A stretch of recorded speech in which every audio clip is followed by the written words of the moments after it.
Since Joel Embiid was drafted by the Philadelphia 76ers several years ago out of Kansas, we've had to deal with a lot as far as his injury history. Right now, we're hopeful that Embiid is going to return at some point this week. And let's keep our fingers crossed. Let's hope that that happens, because then he's going to join the Sixers team for this stretch run going into the playoffs. So if you're ready, if you're excited for the process to make his return, hit that thumbs up icon, like the video. And with that, let's talk some Sixers hoops right now.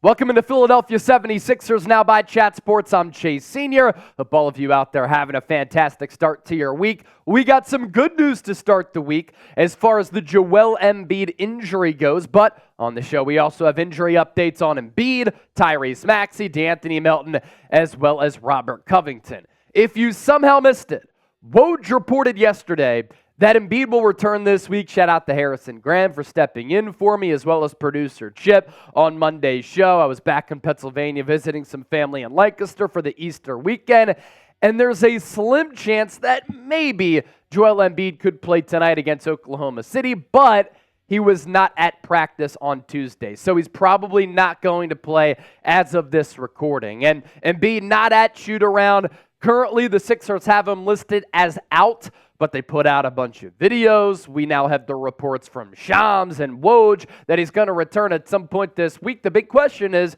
when is Joel Embiid going to return? I don't think it's going to happen against OKC. I think Philadelphia is going to give him a few more days, but Sixers road trip coming up, and in 2 days against the Miami Heat, Philadelphia will be on the road for a game which could decide what the 7 seed is going to be and what the 8 seed is going to be, and who has home court advantage in the NBA play-in tournament. Philadelphia nabs that win against Miami with Joel Embiid. It goes a long way in Philadelphia moving up the Eastern Conference standings. But then you can ease him in if he doesn't play against Miami, or even if he does a couple nights later against the Memphis Grizzlies, bad basketball team.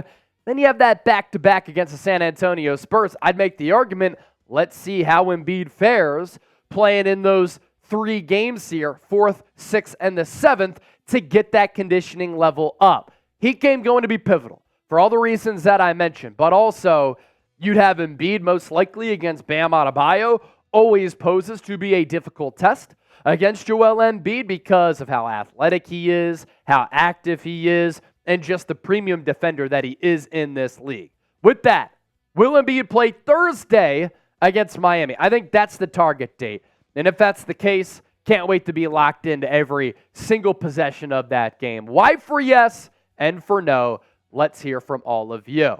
Coming up next, latest injury news on Tyrese Maxey. He was at shoot-around on Tuesday morning, but is he going to play? He missed Sunday's game, in which the Sixers set the franchise record for the most trifectas buried in a game, and he missed that game because of a hip ailment. He did participate in that team shoot-around on Tuesday morning, and against OKC, one of the best teams in the league, a roster that is extremely young, extremely talented, going to be a good litmus test for the Sixers team. He is listed as questionable. Obviously, and ideally, you want Tyrese Maxey to play, but barring a setback, I think he should play in this game tonight against OKC, and it's a good matchup, not just as a litmus test as I talked about, but to see how Tyrese Maxey fares and how he goes up and matches up against one of the top young teams in the NBA, which has a couple of really good defenders. Maxey, up to this point, been a very durable player, been a box office superstar type of player, as Stephen A. Smith would say, 25.5 points per.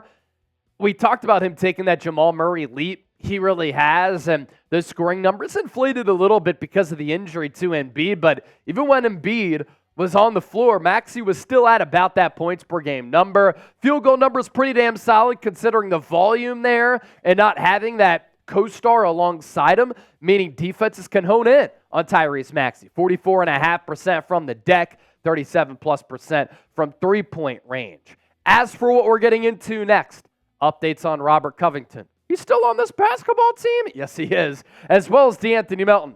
Is he even going to be able to come back because of that problematic back? We will talk about that coming up here just around the corner. First, let's talk about this great deal thanks to our friends at Fanatics. The Major League Baseball jerseys, they came into question. We saw a lot of things as people that maybe some people didn't want to see. Maybe some of the ladies did like seeing what they saw with those Major League Baseball jerseys. You don't have to worry about that with this quarter zip, thanks to our friends at Fanatics, because this thing, fresh right here. 25% off, chatsports.com/SixersZip. Great deal. Limited time only with that deal, though, and you can only get that deal applied if you use the link down below me, chatsports.com/SixersZip. We'll put that link down below in the comment section as well as in the description of this video. When can we expect Robert Covington and DeAnthony Melton to come back? Frankly, I don't really care about Rocco. Don't think he's going to be a part of this rotation. DeAnthony Melton, on the other hand, plays a big role. But can they and will they make their long-awaited returns? The Sixers seem pessimistic about DeAnthony Melton. And if you're a real one who watches the show a lot, first of all, type real one down below. But also, the real ones know we've long been pessimistic about Melton coming back because of that problematic back injury, which hasn't seemed to get better. He's been out since February 27th with what the Sixers have called a lumbar spine bone stress. Nick Nurse saying Melton isn't close to playing.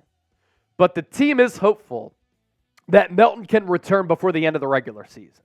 To me, that doesn't add up. The head coach says, DeAnthony Melton with the regular season winding down is not close to playing. Yet the team is hopeful that he can return before the end of the regular season. That is a contradicting statement if I've ever seen one. And for Philadelphia, this is a two-way player who can make some things happen off the bounce.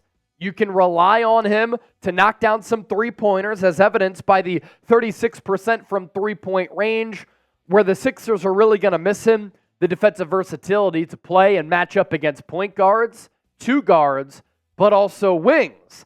And I've been worried about Melton for a long time. Producer Chip sharing those same feelings as well. The back has been an issue all year. He tried to come back, then he got injured again, and the setback with the back, it's just not good. So will he even return come playoff time? Given what nurses said and what the Sixers have said, I just don't see it happening. Yeah, I think more concerned now than I've ever been about Melton.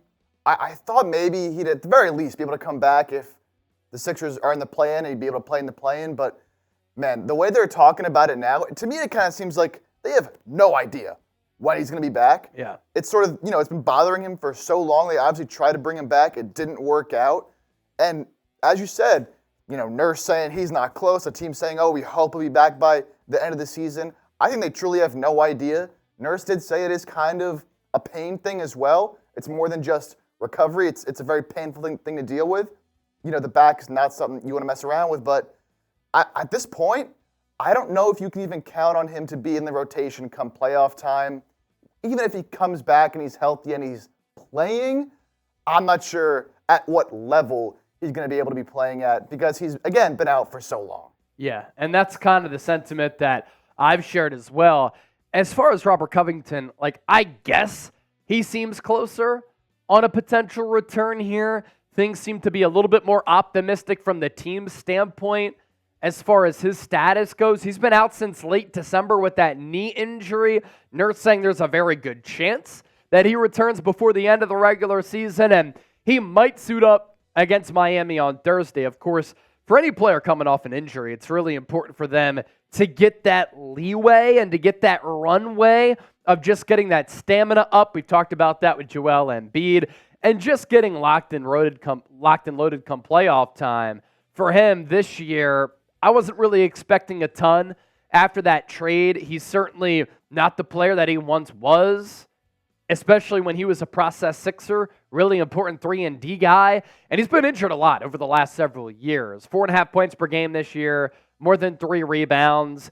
His specialty and his offensive game is so limited to the three-point shot. And when you're converting on only 33.9% of your three-pointers, it's hard to find you playing time when you already have a limited player who you're trying to give playing time to in a Buddy Hield, who doesn't have the impact defensively that a Robert Covington has, but maybe Buddy Hield and Robert Covington going to be mixing up some matchups and some minutes from Nick Nurse because they're both three-point specialists, but obviously you might play Rocco depending on the defensive orientation just because he's the better defensive player, but I even think that with the pitfalls that Hield does have defensively, I still think he's a much better option as compared to Rocco. When fully healthy, the Sixers are the blank best team in the East. Tim Legler saying they can make it to the Eastern Conference Finals. I need to see, one, if Embiid comes back and how good he looks and coming back off that knee injury. Before we hop on out of here, though, make sure you give me a follow on X at Chase_Senior. Producer Chip is on X at Jake Chipper. We're always spitting out those hot takes on social media and on the social media streets. So give us a follow, and we'll catch you next time here on the show. Peace.